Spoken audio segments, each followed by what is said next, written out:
Jazzcast Pros. Welcome to Licensed to Love. I'm Lauri McKnight, Executive Director of Families Thrive. And I'm Veronica Black, Director of Program Services. Together, our mission is to demystify the process of gaining your license to foster or adopt in New York State. And to empower you with the tools, insight, and confidence to open your heart and home. Today, we bring you over 50 years of professional experience and over 25 years of lived experience together. Here, we're going to take you through the process of fostering and adoption over the next few episodes. But today, let's talk about who we are. Yes. So you've had a lot of experience being here for 26 years. So you know who we were and how we got here and who we are now. So let's jump into that. Yeah. Thinking back to when I first started, we were children awaiting parents. We were more of an adoption exchange, a information and referral service. We focused on supporting families who were interested in getting started and also families who have already adopted. We provided information to the community on both foster care and adoption, even though our focus was permanency at that time. We did a lot of trainings, educating the community on the need for more foster and adoptive parents. So what did that look like? Because from my experience being here the last few years, it was not an adoption agency. It was not a foster care agency. How did we really get off the ground with, our rich history, our rich experiences? There was so much that was happening, even though we were not doing adoption finalizations and the whole process at that time. At that time, agencies would reach out to us once they felt like they've exhausted their resources in their area, right? So we had more of a national presence. They would reach out to us asking if we could find families for the children that waited the longest, who were considered hardest to place, which were, minority children, sibling groups, kids with both emotional and physical disabilities. We did more education and recruitment, and we did a lot more than people think we did because we weren't an actual licensed agency at that time, but we were an adoption exchange. So what we did was we made children visible. So we published the CAT book, which the New York State Blue Book came from that. We helped get that started. Yeah, that is one of the pieces of this agency's history that has always been what we've been known for awareness, for recruitment of families, for those children waiting the longest for adoption, a forever family. Right. And at that time, we also had our photo listing. Everyone relied on our photo listing. So we serviced basically all states. We had, I remember, at one time, over 800 children on our website. The CAT book, we would feature it in libraries, pediatricians' offices. Families would subscribe to it. And like I said, we would have over 800 children at one time photo listed in the book and on our website. We realized that as times changed, we needed to change. Right? So just making the children visible wasn't enough. I know for myself, I advocated for us to become a licensed agency. And once that happened, we ended up with how many adoptions? I want to say, was it 27 adoptions, I believe, within that time frame, right before we became a licensed foster care agency also. Right.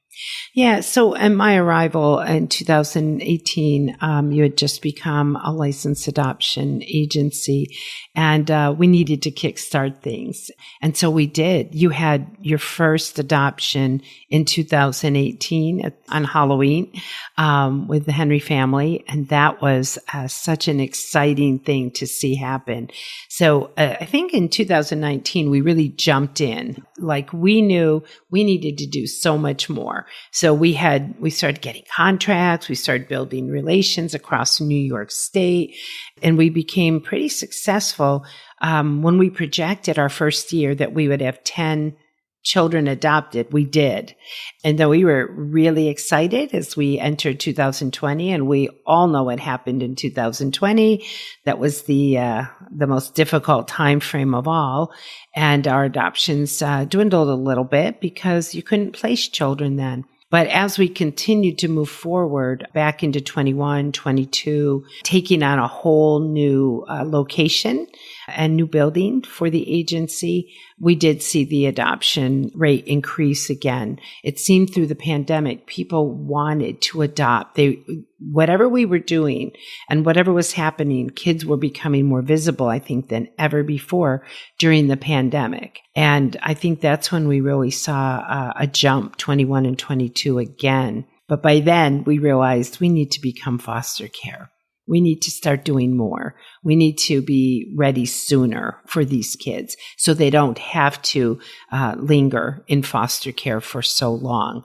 We can find them forever families if they need adoption. And if not, we knew what foster care entailed. We would bring them home if we could. We saw the need, right? We heard the need. We saw the community's call. And what we knew is that even though the pandemic increased adoptive resources for families or for kids, what we saw was foster care had a high increased rate of kids needing care and a shortage of foster families. So here we are today, right? So let's talk about that. Like, you've been here a long time. You've seen a lot. And now you've grown from the program manager of adoption to the director of program services for foster care and adoption. And we've got a lot of new services, and we're trying to meet the need of multiple communities across New York State. It's just such a big shift from what we did before. So today we have a greater impact, right? We're making a greater impact. Our focus then was making the children visible. So now it's all about, hitting the concrete and recruiting families and training them and making sure that they're equipped with the skills needed to become successful foster and adoptive parents. So today what we are doing is we're offering the parenting classes, the foster and adoptive trainings. We're doing the coach visits, and we're offering reintegration and all different types of services. Previously, we are well known for the recruitment piece, making those children visible, because like I said before, we are a national organization, right? And agencies would reach out to us once they feel like they've exhausted their own resources and were unable to identify families for youth. So now that we are an agency, we have those families. So it's not just photo listing them. It's not just putting them on the website. It's providing, that information to the families and supporting them through the process, making sure that we're making a great match, right? We're supporting the placement to ensure that it's successful and it doesn't disrupt.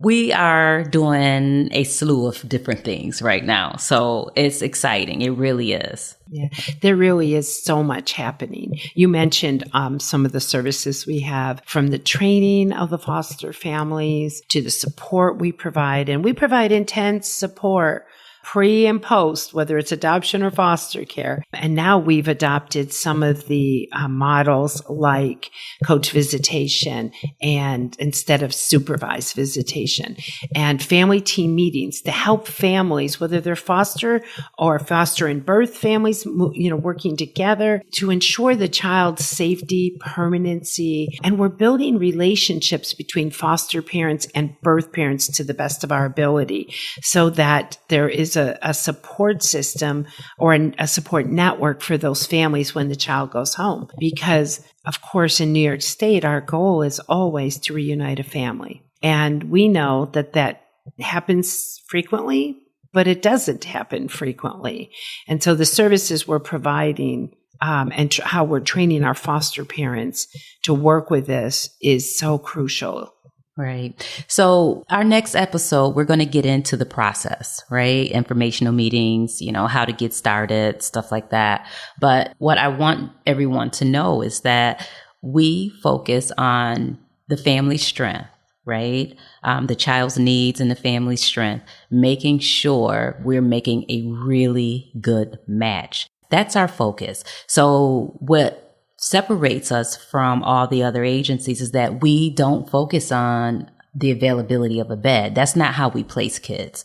We place kids based on their needs, the family's strength, and like I said, providing that information so that families can make an informed decision and ensure that we're making a good match. So during that process, I like to tell the families, what makes a great placement is honesty. Right? Knowing what you can and cannot handle, being honest with yourself. Yes, they're all adorable. They all have those, beautiful smiles and oh, look at his eyes and all that stuff. But the focus is that child's needs, your strength, what you can and cannot handle. So during our next episode, we'll get deeper into that and what we're actually looking for, because we're not looking for families who are willing to just clothe and house them, because as we all know, the state can do that. We want families who are going to invest in the kids, who are going to teach them something. They're going to leave with something. They're going to develop these relationships. So it's not just a safe environment, but it's a nurturing environment. Yeah, I'm excited to have us get into the next episodes where you will start talking about first the information and have those sessions and helping those families to make that determination if this is for them. And I love what you said about building strengths or looking at their strengths and what they can handle, because fostering is not for the weak. No, it's not. No, it's not. And our kids come with trauma. They're not in foster care, because they're perfect little angels. And most of them have suffered trauma and loss, and they may be grieving the loss of their family. And the loss can be I don't want to say simple, but in some of the viewers' eyes, it might be, well, that's not that big of a deal, that their parents had an issue, so the kids had to be removed. It's for their own good, right? But they're suffering loss. They've suffered trauma. It's so challenging. And when you become a foster parent, you are dealing with that. You get a child who's got trauma and loss and maybe behaviors. So matching children is one of our strengths, and it's so important. Looking at strengths and matching those kids carefully to those strengths, whether it's foster or adoption, and then taking a look at how do we provide the best service that we can. So how do we support you? How do we get you through this? How do we walk through the journey with you?